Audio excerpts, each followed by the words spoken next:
lost in night, in the wood, shadows fight.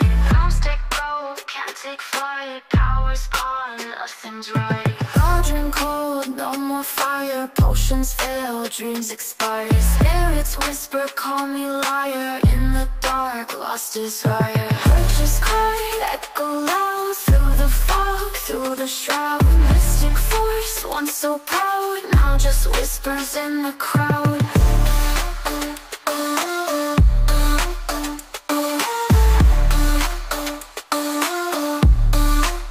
Babalan TV. Hello Aquarius, welcome po sa inyong reading. So this is for February the 1st to February the 7th reading. Para po sa mga bago, don't forget to click the subscribe button, smash the like button, comment below kung kayo po ay nakaka-resonate, and hit the notification bell. Kung gusto niyo po ng dalawang reading sa akin, dun po sa kabilang channel, that is Babaylan TV. No? Yan po ang ating unang channel catered for our international audience. Yan. So, meron din po tayong readings doon.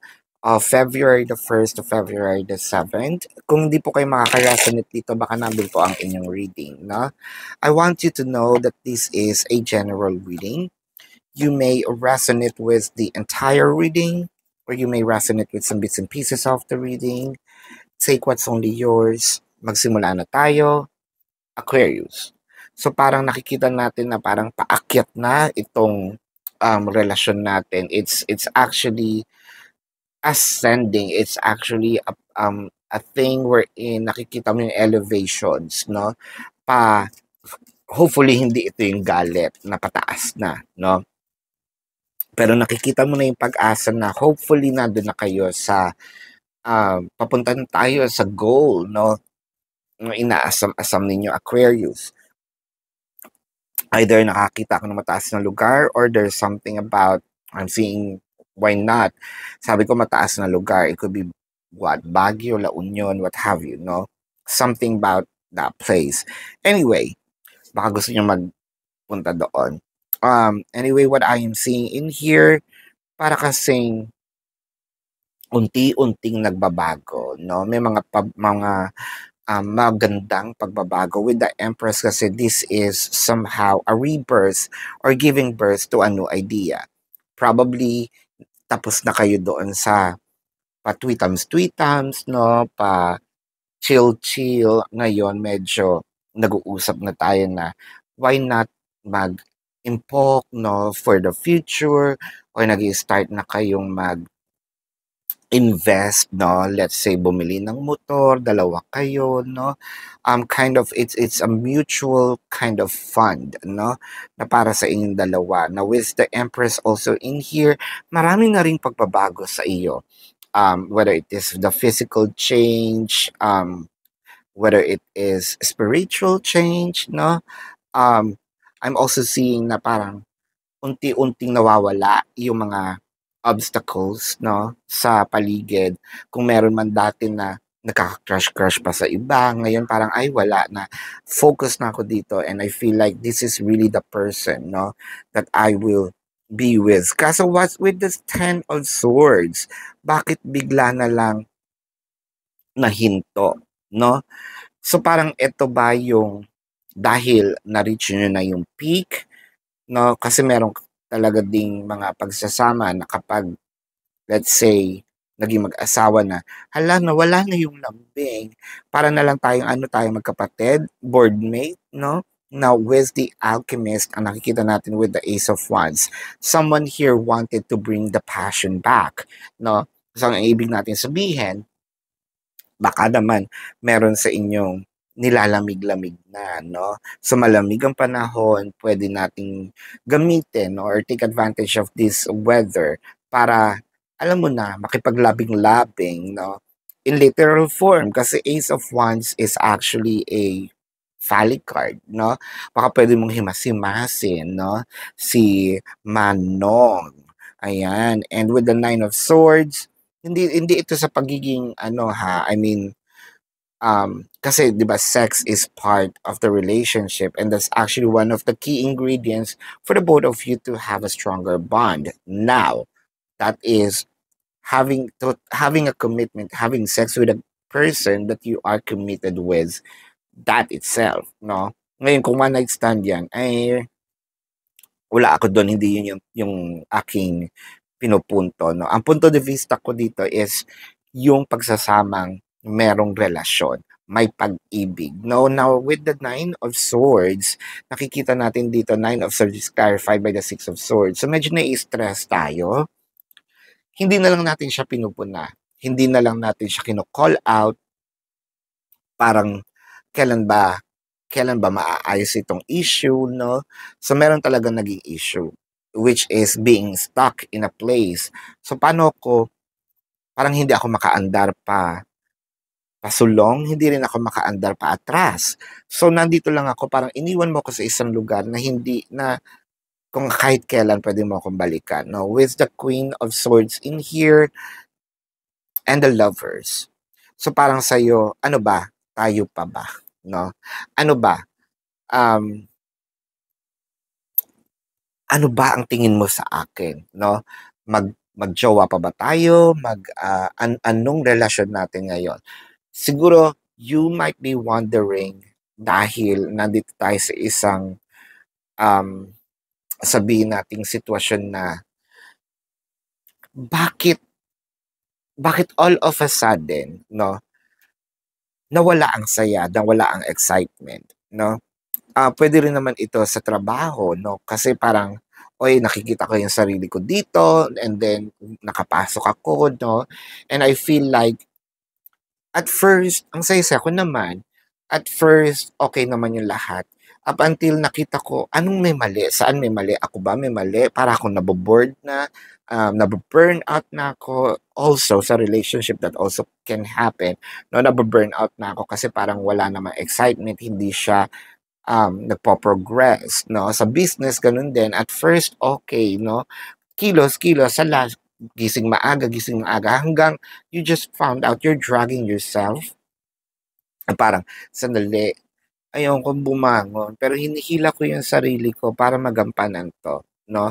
So, nasaan dito yung, kumbaga, you're connecting the dots, nasaan dito yung loophole, no? Nasaan dito yung pagkakamali, or yung pwede natin sabihin, baka pwede ko pang itama if I can tweak that. With the Five of Swords in here, sabihin natin kasi na itong bagay na ito ay you still can make it, you still have it, no? Nandun lang kasi yung part na saan ka ba magpapatalo, no? Or saan ka ba bibigay sa ipapanalo natin tong laban, or sige na, let's call it quits, no? Parang pagod na rin talaga. Sige na. Ngayon, ito yung sinasabi natin, the decision will be yours. So, the ball is on your court, no?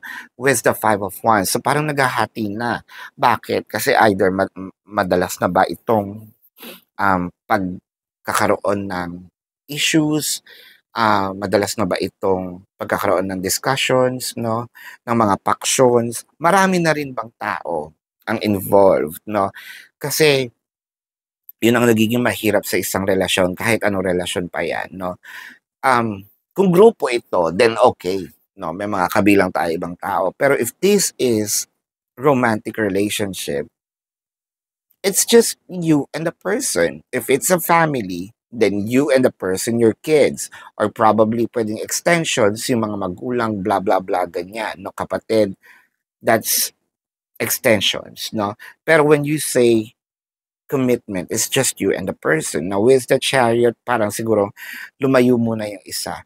Ngayon, I think ang pinaka-issue natin dito is paano nangyari or bakit napunta tayo sa ganitong sitwasyon na nagsimula siya sa maganda, nagsimula siya ng maayos, ngayon parang pinaghihinayangan mo yung mga bagay na, did I just waste my time dito sa sitwasyon na to with the Five of Cups, no? Ito yung tinatawag nating regret or of us crying over spilled milk. Nangyari na yung nangyari, no? But we can still make out of the Two Cups na hindi naman siya na-spill, no? The Three of Cups are here. So, ibig sabihin, nandiyan na yan. Baka pwede nating gamitin yung Two Cups sa likod. Masyado tayo nakafocus sa problema. Masyado tayo nakafocus sa issue. Baka naman pwede tayong tumalikod. Ano pa ba yung pwede nating nakikita ang maganda at pwedeng i-save dito sa relasyon na ito. With the Justice, I feel like this is not a waste of time. Kung yun po ang inyong tanong, am I just wasting my time? No. The Justice card showed up.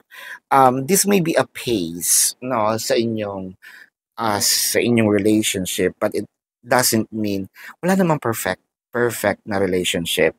So I feel like pinagpagdadaanan lang ito, and someday you're going to probably tell yourself you made it, no? So tingnan natin ang message sa inyo ng universe. So gusto ko lang pong ipaalala sa kabilang channel po, Babaylan TV. Nagla-live po tayo doon. So that's interactive. And kung hindi po kayo nakaka-resonate dito, baka nandun po ang inyong reading, no? Pwede naman kayo din magtanong dito sa comment section as long as the question is answerable by yes or no. Kung hindi nyo po naaabutan, no, yung ating live sessions. Pero kung feeling ninyo, hindi naman po kayo masasatisfy sa yes or no na sagot lang, dumiretso na kayo doon sa ating website, no? Doon po sa ating website, that is Babaylan TV. Nandito po siya sa comments, sa description box. Nandun po yung question form, nandun po yung information, no? How much per question, name, number, QR code for your reference. I also created the 4 questions plus 1. Take advantage of it. And if you want to book a private reading, nandun din po siya, no? So what is the message of the universe for you, Aquarius?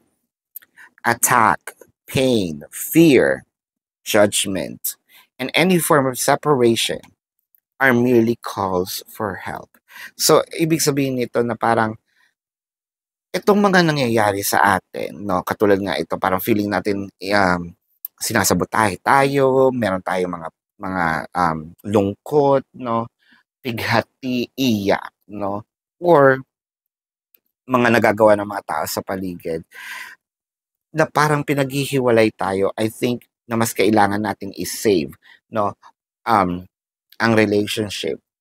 Parang binibigyan natin ng way na manalo ang kalaban kapag ganyan, no? Let's check the zodiac sign of your person. This can be their sun sign or a placement in their chart. I am seeing Cancer, Pisces, Libra, Virgo, Sagittarius, Leo, Gemini. Yeah, so this is your reading. Yep, this is your reading. Love and light to you. Namaste, and see you on the next live or the next reading. Goodbye.